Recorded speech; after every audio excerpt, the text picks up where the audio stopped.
Sebelum kita bawa kepada cerita Sanusi ni tuan-tuan, ada satu lagi skandal yang terdedah di Terengganu sebenarnya berkenaan dengan Samsuri.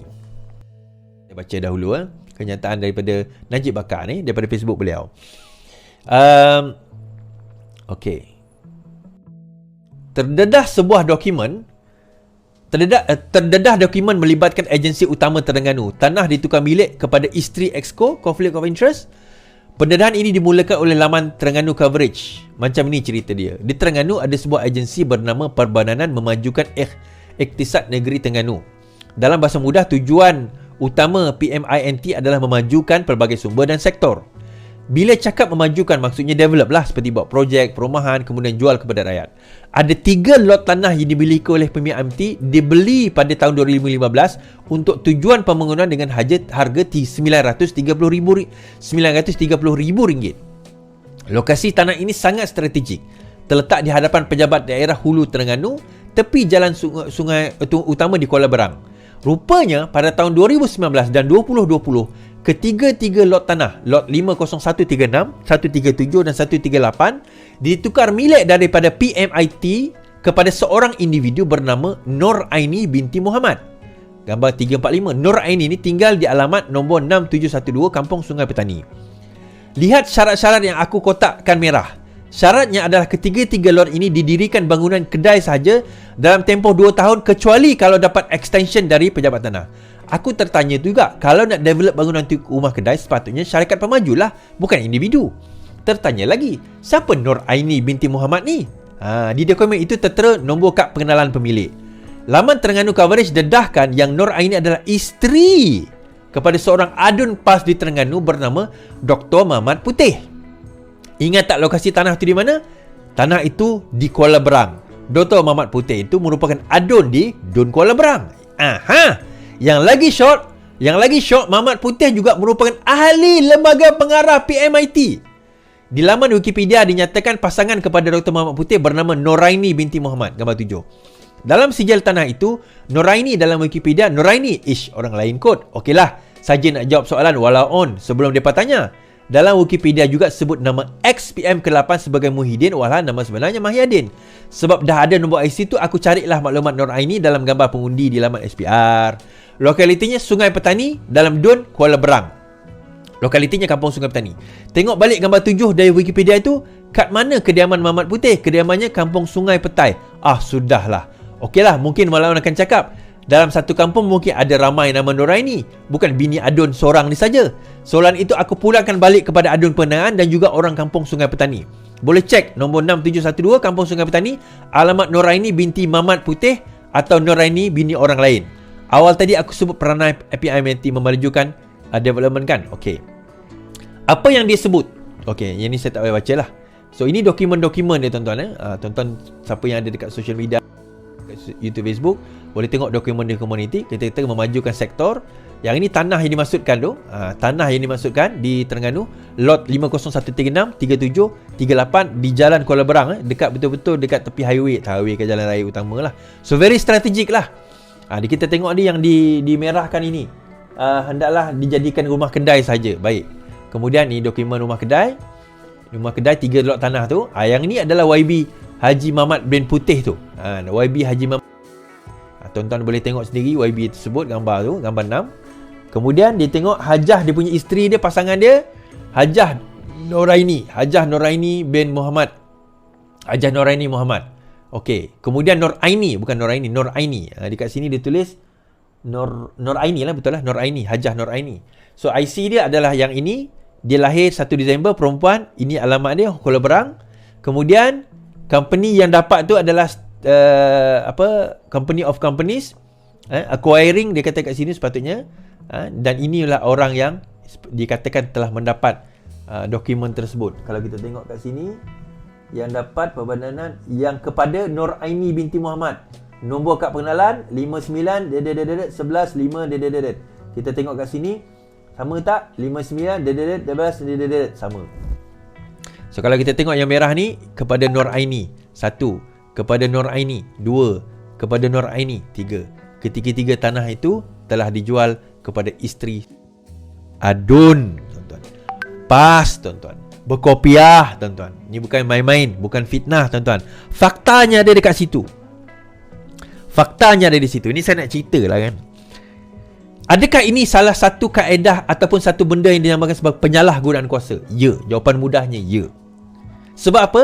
Sebab suami dia duduk di dalam lembaga pengarah.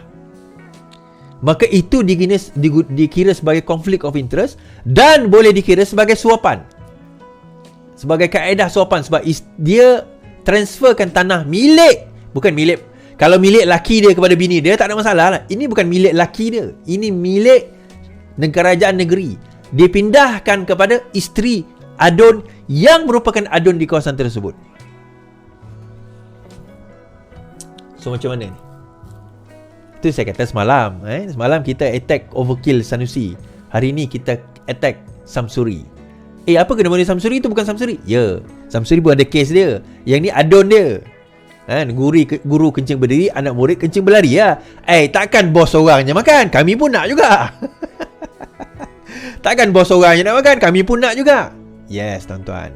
Ya, pendedahan tersebut berlaku sekarang ini. Dan tadi juga saya dalam beberapa hari ni lah, saya juga bincang dengan YB Menteri Komunikasi. Saya kata, apa kata kalau disediakan satu platform di mana kita boleh terus direct hantar laporan berkenaan dengan mereka yang bermain dengan 3R, direct terus. So tak perlulah nak pergi aduan dan sebagainya. Dan insya-Allah mungkin itu antara inisiatif yang akan diwujudkan dalam minggu ini ke. Kita cubalah, mintalah saya boleh propose saja tadi kan. So harap YB Menteri dia kata okey, boleh dipertimbangkan di mana kalau ada mana-mana posting kita ambil. Ni saya nak bagi tahu tuan-tuan dan puan-puan ni. Kita ada yang kata kan, dia capture screen, apa kerajaan tak buat apa-apa, kerajaan tak buat apa-apa. Ni macam ni tuan-tuan. Ada berjuta pengguna social media. Berjuta pengguna social media.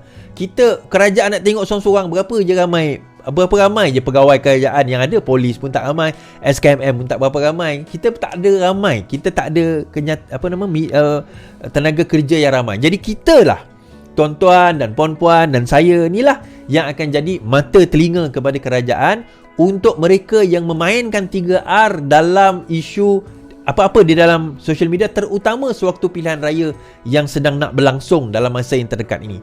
So, insya-Allah akan ada satu medium di mana kita boleh sampaikan. So, kaedah dia bagaimana? Kalau ada link, maka tuan-tuan ambil link itu, ambil link dia, nanti kita mungkin akan ada mungkinlah ada cara untuk kita nak hantar ke whatever lah, ada method. Kita tunggu pengumuman menteri nantilah.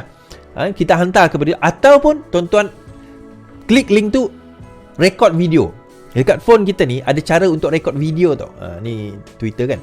Tuan-tuan masuk ke dalam tu, record video, record capture screen kan video tersebut. Macam tadi ada seorang influencer, dia pergi buat konten, dia bantai Rara tentang dia kata pakai kain terbelah, nampak itu, nampak ini dan sebagainya kan. Itu konten yang memang menghina secara peribadi. Memang kena kat dia lah. Memang budak tu kan kena lepas ni kan. Saya pun tak kenal, dia kata influencer. Saya macam siapa influencer ni, tak pernah aku tengok muka dia pun. Mungkin ni lah, ramai sangat mengaku influencer ni kan. Saya sendiri pun tak berani nak mengaku saya influencer tuan-tuan. Tak payahlah. Kita ni bukan influencer. Tak influence pun kita pada orang. Jadi benda-benda macam tu yang kita ni dan insya-Allah kalau ada, bukan setakat pihak kerajaan, pihak pembangkang sebenarnya, pihak kerajaan pun sama. Jadi pesanan kepada social media kita semua ni lah, termasuklah yang bertanding dan sebagainya, termasuk diri saya sendiri. Kita mengingat pesan bahawa jangan kita main isu 3R. Ni bukan setakat kita nak cerita pembangkang. Nanti ada orang kata, ni nampak sangat nak sekan pembangkang ni. Tak, even pembangkang kalau dengar ada di kalangan kami yang memainkan isu 3R ini, maka boleh juga buat laporan yang sama. Both sides, dua-dua kena be fair lah. Tuan-tuan, kita masa pilihan raya ni, kita nyatakanlah polisi, kita nyatakanlah apa pegangan kita nyatakanlah apa kita punya tawaran-tawaran kita, manifesto kita. Itu yang sepatutnya kita lakukan. Bukannya kita bakar kaum, kita bakar agama demi nak meraih undi yang tak seberapa itu. Faham tak? Faham? Faham tak faham? Faham lah. Sekejap. Okey. Jadi itu benda yang kita nak kena faham. Sangat penting. Okey, balik pada cerita muda. Cerita muda tuan-tuan, tak habis lagi muda. Muda umum 6 lagi calon termasuk di Pulau Pinang dan juga di Terengganu. Muda mengumumkan 6 lagi calon untuk 6 pilihan raya negeri yang akan datang. 4 daripada calon berkenaan akan bertanding di Selangor, manakala masing-masing seorang akan bertanding di Pulau Pinang dan Terengganu. Pelik juga kata nak menang seluruh, nak menjadi apa orang kata third force lah apa. Kenapa hantar seorang je? Okeylah, mungkin ada lepas ni ada orang lain. Calon itu adalah Al-Hafiz Ikhwan Muhammad Asad Dusun Tua. Ni lawan Amil lah ni. Siva Prakash Ramasamy Kuala Kubu Baru, Dobi Chiur Seri Setia, Afrina Shakira Sarif Kuala Kandis, Sungai Kandis. Manakala di Pulau Pinang ialah Priyanka Loh, Pantai Jerejak, dan calon Terengganu pengarah pilihan raya muda Lukman Long di Dun Bandar. Seperti sebelum ini, kecuali kerusi bandar, semua kerusi yang diumumkan setakat ini dipegang oleh PH. Dia tak lawan BN, dia lawan PH. Al-Hafiz merupakan pengurusi muda Selangor. Dia sebelum ini merupakan ahli bersatu Hulu Langat tapi telah ditamatkan tempoh perkhidmatan pada 2020 berikutan langkah syaratan. Penyandang Sungai Tua adalah Edri Faizal Yusof. Calon Kuala Kubu Baru Siva 40 dibesarkan keluarga miskin dan cerdas, berhasrat memperjuangkan hak pendidikan untuk rakyat. Ini Don dek. Ini bukannya parlimen. Macam mana pula kau nak memperjuangkan hak pendidikan untuk rakyat? Ni tak tahu ke beza antara DUN dengan parlimen kan? Tak apalah. Penyandang kerusi DUN adalah Adun Dua Penggal dari DAP Lee Ki Hyong.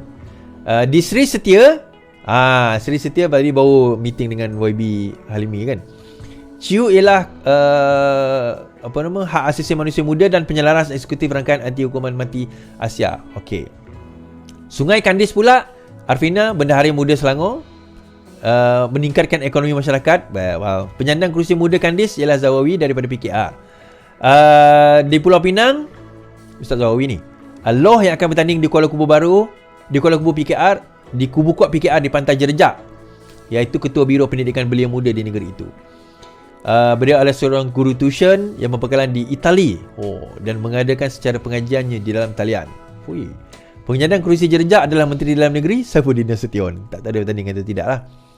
Sementara itu, Luqman adalah Ketua Penerangan Muda dan setakat ini merupakan calon-calon parti yang bertanding. Aku nak baca pun tak bersemangat, tuan-tuan. Ni macam ni lah. Kan? Muda dah tunjuk belang. Okay? Dia letak calon pun bukan letak calon di tempat yang BN bertanding. Dia kata bukan, kau maksudnya kau nak lawan BN. Bukan. Takkan dia kata hari itu dia nak bersama dengan PH. Dia nak bersama dengan PH, tapi PH tak layan. So nampak gayanya memang dia nak letak calon sebab dia nak balas dendam dengan Pakatan Harapan. Mudahnya itulah. Itu dia punya perkiraan mudah dia. So tak perlu cerita panjang-panjang, tuan-tuan. Kita dah tahu itulah muda yang sebenar. Tuan-tuan, kita nak keluarkan ular daripada lubang dia, kita kena sabar. Kan? Kita nak keluarkan ular daripada lubang dia, kita kena sabar. Kita kena sabar, tunggu. Akhirnya dia tak akan dapat tahan, dia akan keluar. Dialah masa dia orang keluar, tuan-tuan. Ujian kita terhadap dia, nampak gayanya dah berhasil. Memang dia tak tahan. Memang dia bukan seorang pejuang. Memang dia bukan orang yang membawa reformasi. Dan betul langkah kita untuk tak bawa dia pun ke dalam Pakatan Harapan. Betul lah langkah Angkatan Muda Keadilan menolak cadangan membawa muda ke dalam Pakatan Harapan. That is good. So sekarang kita dah tahu dah, kita dah nampak apa yang berlaku, kita dah tahu situasi dan suasana dan siapa mereka yang sebenarnya. Ini yang kita perlukan. Kenapa dia nak bertanding? Syed Saddiq kata, kenapa kami nak kena? Baik, dia cerita macam ni. Kerusi milik rakyat, Syed Saddiq komen pertemuan muda PH. Presiden muda mengingatkan Pakatan Harapan supaya tidak terlalu leka dengan berfikir bahawa undi rakyat merupakan deposit tetap mereka dalam pilihan yang akan datang. Syed Saddiq berkata, demikian kita menjawab soalan pemberita mengenai 9 dari 10 kerusi DUN yang bakal ditanding muda kini disandang PH. Kerusi ialah milik rakyat. Kebanyakan pemimpin kini terlalu selesa dan beranggapan tiada siapa boleh tanding di kawasan berkenaan. Itu mereka beranggapan adalah kerusi selamat mereka dan tak boleh dikacau. Itu tidak adil, kata Syed Saddiq. Baiklah kalau macam tu, jangan salahkan kami lah lepas ni. Kan? Itu kerusi rakyat. Kami akan guna juga perkataan yang sama kepada Syed Saddiq bila kami langgar MUA dan kami langgar Puteri Wangsa lepas ni. Itu kan kerusi rakyat. Kenapa pula nak marah? So kita akan langgar MUA, Syed Saddiq di MUA, dan kita akan langgar Amirah di Puteri Wangsa. Jangan risau, kita akan lawan. Kita akan lawan dan pastikan bahawa kita akan menang dan kamu kalah di kerusi tersebut. Jangan marah. Itu kan kerusi rakyat. So tak apa, jangan risau. Tak ada kompromi lagi ni. Lepas ni kita langgar terus. Itu kan kerusi rakyat. So I'm just memulangkan paku buah keras kepada diri kamu sendiri. Kan? Saya memulangkan paku buah keras kepada diri kamu sendiri. So apa nak risau? Relax lah.